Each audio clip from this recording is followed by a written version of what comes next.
ਵਾਹਿਗੁਰੂ ਜੀ ਕਾ ਖਾਲਸਾ ਵਾਹਿਗੁਰੂ ਜੀ ਕੀ ਫਤਿਹ। ਪ੍ਰਚਾਰਕ ਚੇਤਨਾ ਸਥਾਨ ਦੇ ਸਾਰੇ ਗੁਰਮੁਖ ਵਿਦਵਾਨ ਸੱਜਣ, ਦਾਸ ਮਨਜੀਤ ਸਿੰਘ ਗੁਰੂ ਕੀ ਵਡਾਲੀ ਦੀ ਗੁਰਫਤਿਹ ਪ੍ਰਵਾਨ ਹੋਵੇ ਜੀ। ਸੋ ਪਿਆਰਿਓ, ਆਓ ਜੋ ਲੜੀਵਾਰ ਸ੍ਰੀ ਆਸਾ ਕੀ ਵਾਰ ਦੀ ਕਥਾ ਚੱਲ ਰਹੀ ਹੈ, ਦਾਸ 19ਵੀਂ ਪੌੜੀ ਦੀ ਵਿਚਾਰ ਆਪ ਨਾਲ ਪਾਉਣ ਲੱਗਾ। ਆਓ ਸਤਿਗੁਰੂ ਜੀ ਦੀ ਪਾਵਨ ਬਾਣੀ ਦੀ ਵਿਚਾਰ ਸਰਵਣ ਕਰੀਏ ਜੀ। ਵਾਹਿਗੁਰੂ ਜੀ ਗਿਆਨ ਅੰਜਨ ਗੁਰ ਦੀਆ, ਅਗਿਆਨ ਅੰਧੇਰ ਬਿਨਾਸ਼। ਹਰ ਕਿਰਪਾ ਤੇ ਸੰਤ ਭੇਟਿਆ, ਨਾਨਕ ਮਨ ਪ੍ਰਗਾਸ। ਪੌੜੀ ਸਭ ਕੋ ਆਖੈ ਆਪਣਾ, ਜਿਸ ਨਾਹੀ ਸੋ ਚੁਣ ਕੱਢੀਐ। ਕੀਤਾ ਆਪੋ ਆਪਣਾ, ਆਪੇ ਹੀ ਲੇਖਾ ਸੰਢੀਐ। ਜਾ ਰਹਿਣਾ ਨਾਹੀ ਐਤ ਜਗ, ਤਾ ਕਾਇਤ ਗਰਭ ਹੰਢੀਐ। ਮੰਦਾ ਕਿਸੈ ਨ ਆਖੀਐ, ਪੜ੍ਹ ਅੱਖਰ ਇਹੋ ਬੁੱਝੀਐ। ਮੂਰਖੈ ਨਾਲ ਨ ਲੁਜੀਐ, ਮੂਰਖੈ ਨਾਲ ਨ ਲੁਜੀਐ। ਵਾਹਿਗੁਰੂ ਜੀ ਕਾ ਖਾਲਸਾ ਵਾਹਿਗੁਰੂ ਜੀ ਕੀ ਫਤਿਹ।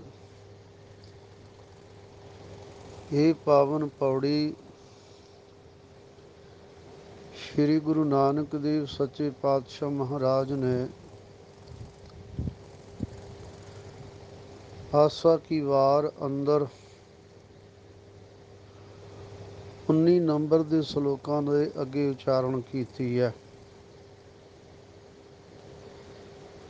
ਜਿਸ ਪੌੜੀ ਦੇ ਵਿੱਚ ਸਤਿਗੁਰੂ ਜੀ ਨੇ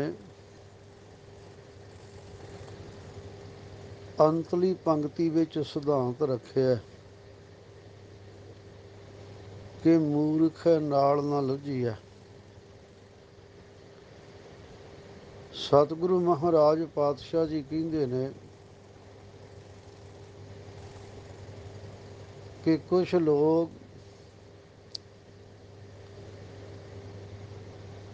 ਹਰ ਵਿਸ਼ੇ ਨੂੰ ਜਾਂ ਹਰ ਚੀਜ਼ ਨੂੰ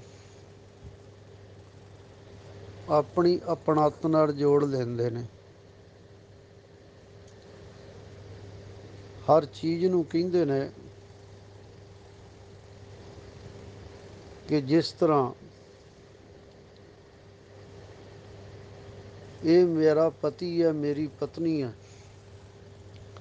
ਮੇਰਾ ਪੁੱਤਰ ਹੈ, ਮੇਰੀ ਪੁੱਤਰੀ ਹੈ, ਮੇਰੀ ਜ਼ਮੀਨ ਹੈ, ਮੇਰੀ ਜਾਇਦਾਦ, ਮੇਰਾ ਧਨ, ਮੇਰਾ ਘਰ। ਹਰ ਚੀਜ਼ ਦੇ ਨਾਲ ਮੈਂ ਮੇਰੀ ਨੂੰ ਜੋੜ ਲੈਣਾ ਮਨੁੱਖ ਦਾ ਸੁਭਾਅ ਬਣ ਜਾਂਦਾ ਹੈ।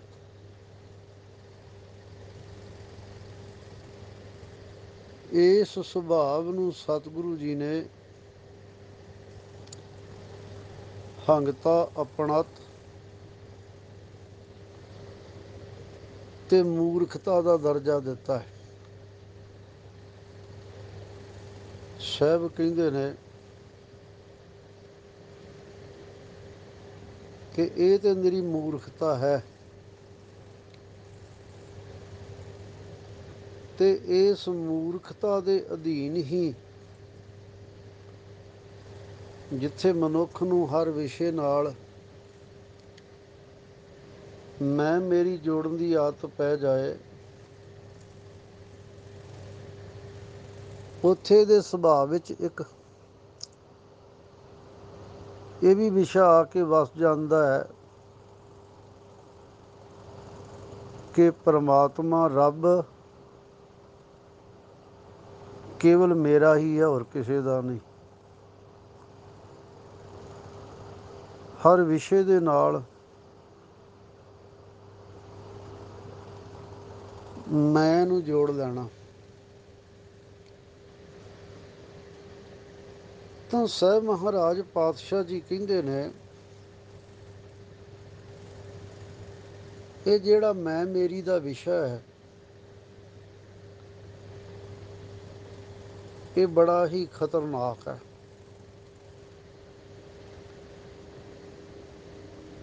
ਇਸ ਵਾਸਤੇ ਅੱਜ ਦੇ ਵਿਗਿਆਨਕ ਯੁੱਗ ਦੇ ਅੰਦਰ ਅਗਰ ਹਰੇਕ ਸਿੱਖ ਇਹ ਆਖੇ ਕਿ ਵਾਹਿਗੁਰੂ ਸਿਰਫ ਸਿੱਖਾਂ ਦਾ ਹੀ ਹੈ, ਦੂਜੇ ਦਾ ਨਹੀਂ, ਅਸਲ ਵਿੱਚ ਇਹ ਧਾਰਮਿਕਤਾ ਨਹੀਂ ਹੈ,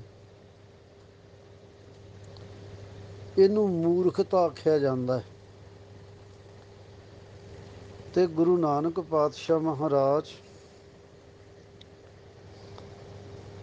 ਇੱਥੇ ਮੂਰਖ ਦੀ ਇੰਤਹਾਈ ਬਿਆਨ ਕਰ ਰਹੇ ਨੇ ਕਿ ਮੂਰਖ ਅਸਲ ਵਿੱਚ ਹੈ ਕੌਣ। ਸਾਹਿਬ ਕਹਿੰਦੇ, ਸੋ ਮੂਰਖ ਜੋ ਆਪ ਨਾ ਪਛਾਣੀ, ਸੱਚ ਨਾ ਧਰੇ ਪਿਆਰ। ਅਸਲ ਵਿੱਚ ਮੂਰਖ ਉਹ ਹੈ ਜੋ ਆਪਣੇ ਨਿੱਜ ਸਰੂਪ ਨੂੰ ਨਹੀਂ ਪਛਾਣਦਾ। ਹਰ ਵਿਸ਼ੇ, ਹਰ ਗੱਲ, ਹਰੇਕ ਤਰੀਕੇ ਨਾਲ ਕੇਵਲ ਉਹ ਆਪਣੀ ਹੰਗਤਾ, ਆਪਣੀ ਆਪਣੱਤ ਨੂੰ, ਮਮਤਾ ਨੂੰ, ਮੈਂ ਮੇਰੀ ਨੂੰ ਅੱਗੇ ਰੱਖਣਾ ਚਾਹੁੰਦਾ ਹੈ। ਤਾਂ ਸਾਹਿਬ ਮਹਾਰਾਜ ਗੁਰੂ ਨਾਨਕ ਪਾਤਸ਼ਾਹ ਨੇ ਅਜਿਹੇ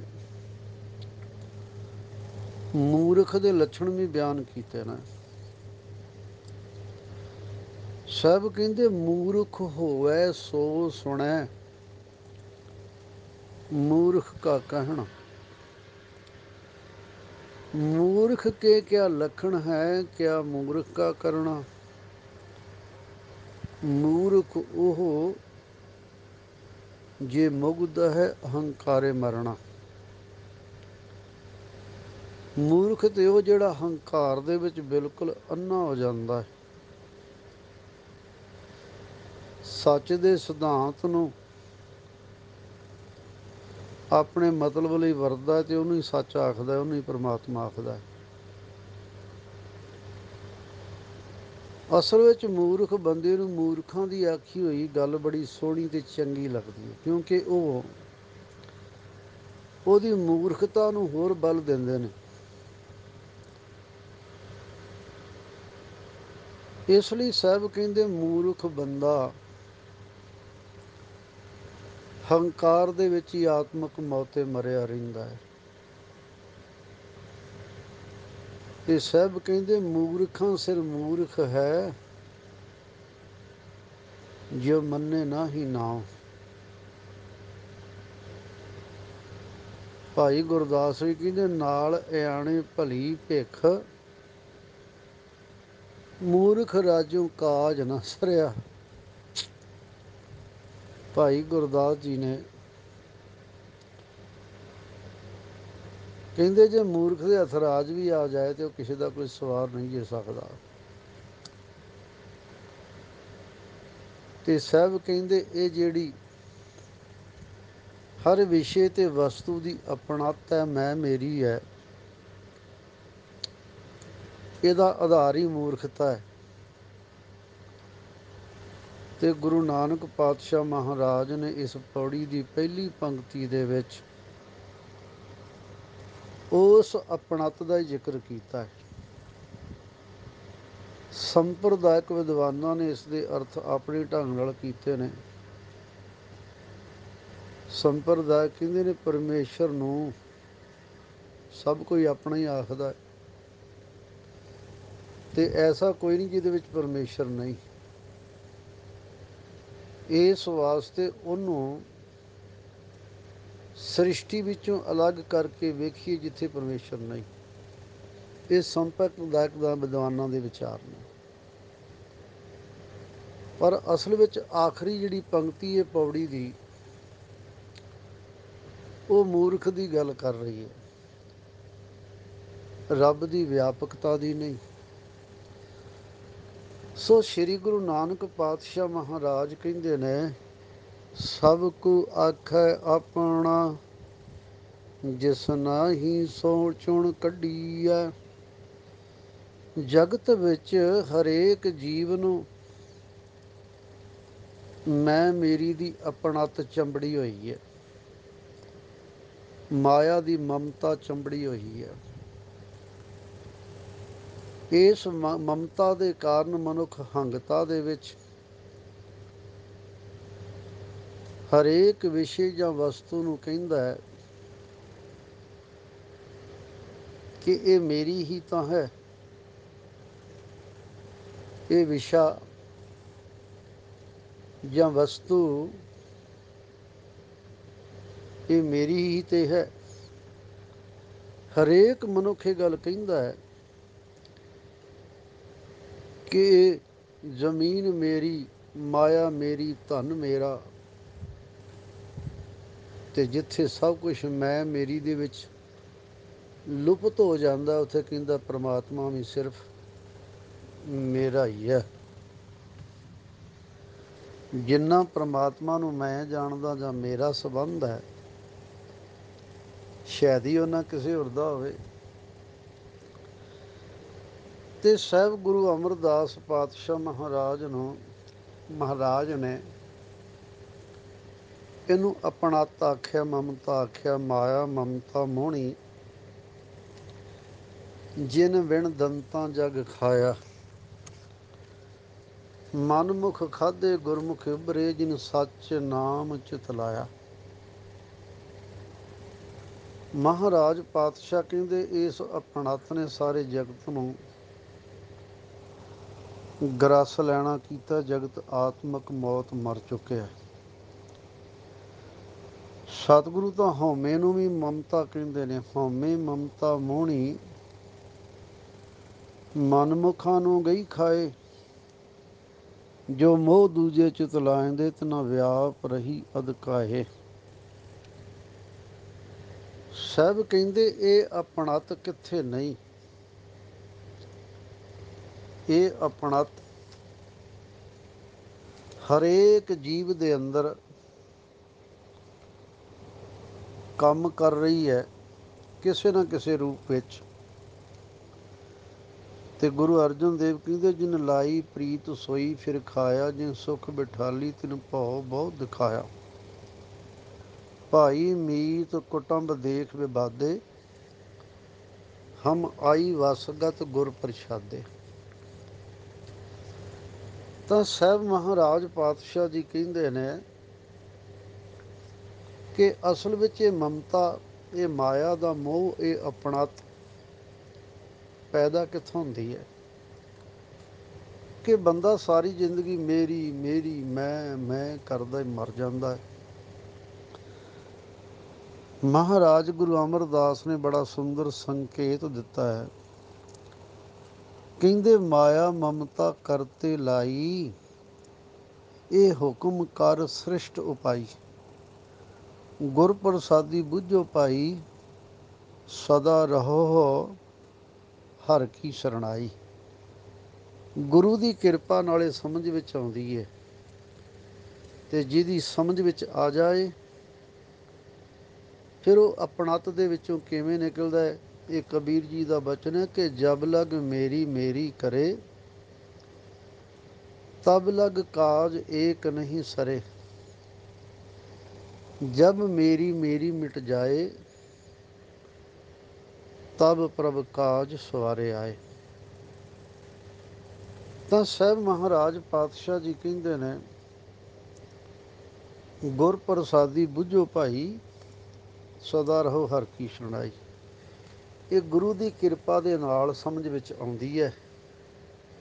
ਤੇ ਜਿਹਦੀ ਸਮਝ ਵਿੱਚ ਆ ਜਾਂਦੀ ਹੈ ਉਹੀ ਗੁਰੂ ਦੀ ਸ਼ਰਨ, ਗੁਰੂ ਦੇ ਸ਼ਬਦ ਦੀ ਰੌਸ਼ਨੀ ਵਿੱਚ ਆਪਣੀ ਆਪਣਤ ਨੂੰ ਮੁਕਾ ਸਕਦਾ, ਮੁਕਾ ਲੈਂਦਾ ਹੈ। ਨਹੀਂ ਤੇ ਸਾਹਿਬ ਗੁਰੂ ਨਾਨਕ ਪਾਤਸ਼ਾਹ ਜੀ ਕਹਿੰਦੇ ਸਭ ਕੋ ਆਖੇ ਆਪਣਾ। ਹਰੇਕ ਚੀਜ਼, ਵਿਸ਼ੇ ਵਸਤੂ ਨੂੰ ਮਨੁੱਖ ਆਪਣੀ ਕਹਿੰਦਾ, ਮੇਰਾ ਕਹਿੰਦਾ ਹੈ। ਇੱਥੋਂ ਤੱਕ ਕਿ ਪ੍ਰਮਾਤਮਾ ਤੇ ਵੀ ਦਾਅਵਾ ਕਰਨ ਦੀ ਕੋਸ਼ਿਸ਼ ਪਿਆ ਕਰਦਾ। ਸਭ ਕੋ ਆਖੇ ਆਪਣਾ, ਜਿਸ ਨਾਹੀਂ ਸੋ ਚੁਣ ਕੱਢੀਐ। ਤੇ ਸਾਹਿਬ ਕਹਿੰਦੇ ਜਿਹਦੇ ਵਿੱਚ ਮਮਤਾ, ਇਹ ਆਪਣਤ ਨਹੀਂ, ਭਾਈ ਉਹ ਵੱਖ ਕਰਕੇ ਵਿਖਾ ਦਿਓ, ਵਿਖਾ ਦਿਓ ਮੈਨੂੰ ਕਿ ਇਸ ਜੀਵ ਦੇ ਵਿੱਚ ਮਮਤਾ ਨਹੀਂ ਹੈ, ਆਪਣਤ ਨਹੀਂ ਹੈ, ਹੰਗਤਾ ਨਹੀਂ ਹੈ। ਕੀਤਾ ਆਪੋ ਆਪਣਾ, ਆਪੇ ਹੀ ਲੇਖਾ ਸੰਢੀਐ। ਇਸ ਵਾਸਤੇ ਭਾਈ ਦੁਨੀਆ ਵਿੱਚ ਜਨਮ ਲੈ ਕੇ ਆਉਣਾ, ਆਵਾ ਗਾਉਣ ਵਿੱਚ ਪੈ ਜਾਣਾ, ਇਹ ਤੇ ਮਨੁੱਖ ਦੇ ਆਪਣੇ ਕਰਮਾਂ ਦਾ ਲੇਖ ਹੈ, ਜੋ ਜਗਤ ਵਿੱਚ ਕੀਤੇ ਕਰਮਾਂ ਨੂੰ ਭੁਗਤਣ ਵਾਸਤੇ ਆਉਂਦਾ ਹੈ।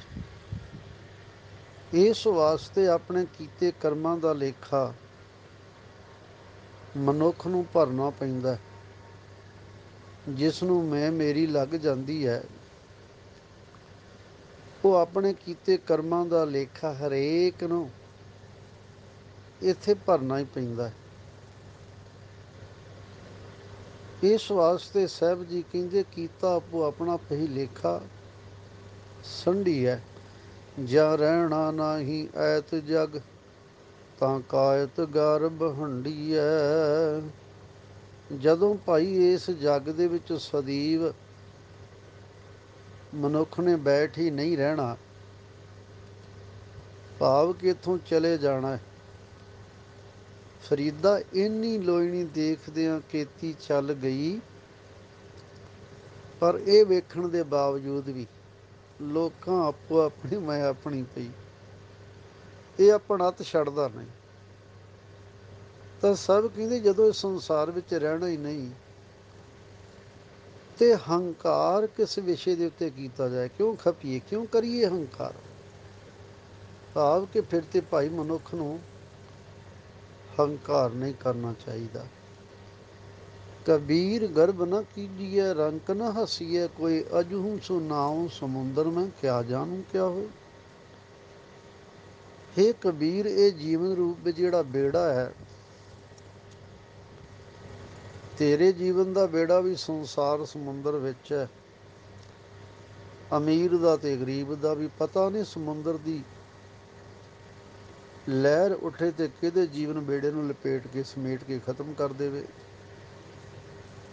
ਖਤਰਿਆਂ ਵਿੱਚ ਖੇਡਣਾ ਤੇ ਹੰਕਾਰ ਕਰਨਾ ਚੰਗੀ ਗੱਲ ਨਹੀਂ ਹੈ। ਜਾਂ ਰਹਿਣਾ ਨਾ ਹੀ ਐਤ ਜਗ, ਤਾਂ ਕਾਇਤ ਗਰਭ ਹੰਢੀ ਹੈ।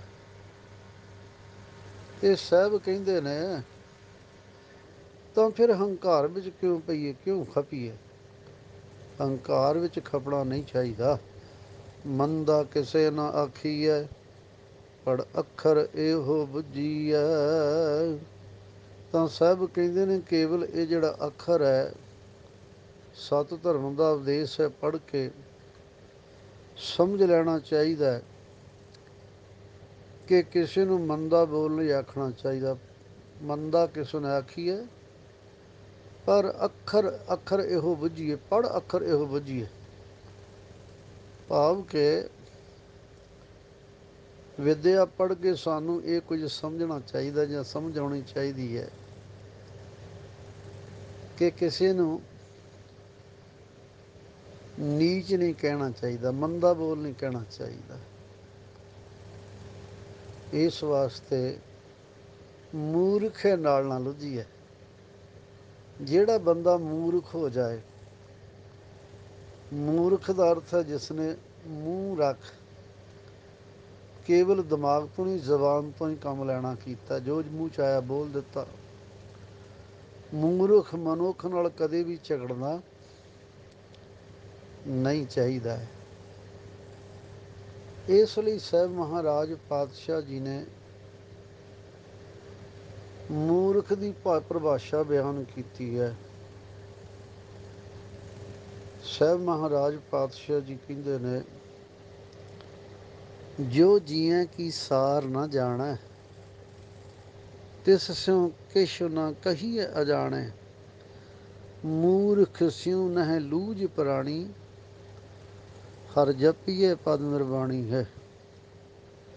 ਤਾਂ ਸਾਹਿਬ ਕਹਿੰਦੇ ਨੇ, ਇਹ ਭਾਈ ਮੂਰਖ ਬੰਦੇ ਨਾਲ ਕਦੇ ਵੀ ਉਲਝਣਾ ਨਹੀਂ ਚਾਹੀਦਾ, ਝਗੜਨਾ ਨਹੀਂ ਚਾਹੀਦਾ, ਕਿਉਂਕਿ ਨਾਨਕ ਮੂਰਖ ਇਹ ਗੁਣ ਬੋਲੇ ਸਦਾ ਵਿਨਾਸ਼। ਸੋ ਮੂਰਖ ਜੋ ਆਪ ਨਾ ਪਛਾਣੇ, ਸੱਚ ਨਾ ਧਰੇ ਪਿਆਰ। ਸੋ ਸਤਿਗੁਰੂ ਨਾਨਕ ਪਾਤਸ਼ਾਹ ਮਹਾਰਾਜ ਇਸ ਪੌੜੀ ਦੇ ਅੰਦਰ ਮੂਰਖ ਦੀ ਪਰਿਭਾਸ਼ਾ ਮਤਲਬ ਉਹ ਨਹੀਂ ਹੁੰਦਾ ਕਿ ਜਿਹਦਾ ਦਿਮਾਗ ਨਹੀਂ ਕੰਮ ਕਰਦਾ। ਅਸਲ ਵਿੱਚ ਉਹ ਹੈ ਕਿ ਜਿਹੜਾ ਆਪਣੀ ਸਿਆਣਪ ਨੂੰ ਹੰਕਾਰ ਦੇ ਪੱਲੜੇ ਰੱਖ ਕੇ ਤੇ ਦਾਅਵੇ ਠੋਕ ਰਿਹਾ ਹੈ ਕਿ ਜਿੰਨਾ ਮੈਨੂੰ ਗਿਆਨ ਹੈ, ਮੈਨੂੰ ਪਤਾ ਹੈ, ਉਹਨਾਂ ਕਿਸੇ ਨੂੰ ਨਹੀਂ ਪਤਾ। ਇਸ ਲਈ ਸਾਹਿਬ ਕਹਿੰਦੇ ਫਿਰ ਮੂਰਖ ਬੰਦਾ ਹਰੇਕ ਜੀਵ ਦੇ ਉੱਤੇ ਆਪਣਾ ਦਾਅਵਾ ਰੱਖਣ ਲੱਗ ਪੈਂਦਾ ਕਿ ਇਹ ਸਭ ਕੁਛ ਜ਼ਮੀਨ ਮੇਰੀ, ਮੇਰਾ ਪੁੱਤਰ ਮੇਰੀ ਪੁੱਤਰੀ, ਮੇਰਾ ਪਤੀ ਮੇਰੀ ਪਤਨੀ, ਮੇਰੀ ਮਾਤਾ ਮੇਰੀ, ਮੇਰਾ ਪਿਤਾ ਮੇਰੀ ਜ਼ਮੀਨ, ਮੇਰੀ ਜਾਇਦਾਦ। ਸਭ ਕਹਿੰਦੇ ਕੀ ਇਸ ਦਾ ਪਿੱਛਾ, ਇਸ ਦੇ ਪਿੱਛੇ ਕੀ ਹੈ? ਇਸ ਦੇ ਪਿੱਛੇ ਇੱਕ ਮਮਤਾ ਹੈ, ਮਾਇਆ ਦਾ ਮੋਹ ਹੈ, ਮਾਇਆ ਦੀ ਆਪਣਤ ਹੈ। ਉਸ ਆਪਣਤ ਨੂੰ ਮਨੁੱਖ ਨਹੀਂ ਸਮਝਦਾ। ਉਸ ਆਪਣਤ ਨੂੰ ਹੰਕਾਰ ਦੇ ਆਧਾਰ 'ਤੇ ਉੱਚੇ ਉੱਚੇ ਬੋਲ ਬੋਲਣ ਲੱਗ ਜਾਂਦਾ ਹੈ। ਅਤੇ ਅਜਿਹੇ ਬੋਲ ਬੋਲਣ ਵਾਲੇ ਨੂੰ ਮੈਂ ਮੂਰਖ ਆਖਦਾ। ਸਤਿਗੁਰੂ ਜੀ ਰਹਿਮਤ ਕਰਨ, ਭੁੱਲਾਂ ਚੁੱਕਾਂ ਦੀ ਖਿਮਾ। ਸਾਰੇ ਗੁਰਮੁਖ ਵਿਦਵਾਨਾਂ ਦਾ ਬਹੁਤ ਬਹੁਤ ਧੰਨਵਾਦ। ਦਾਸ ਮਨਜੀਤ ਸਿੰਘ ਗੁਰੂ ਕੀ ਵਡਾਲੀ। ਵਾਹਿਗੁਰੂ ਜੀ ਕਾ ਖਾਲਸਾ, ਵਾਹਿਗੁਰੂ ਜੀ ਕੀ ਫਤਿਹ।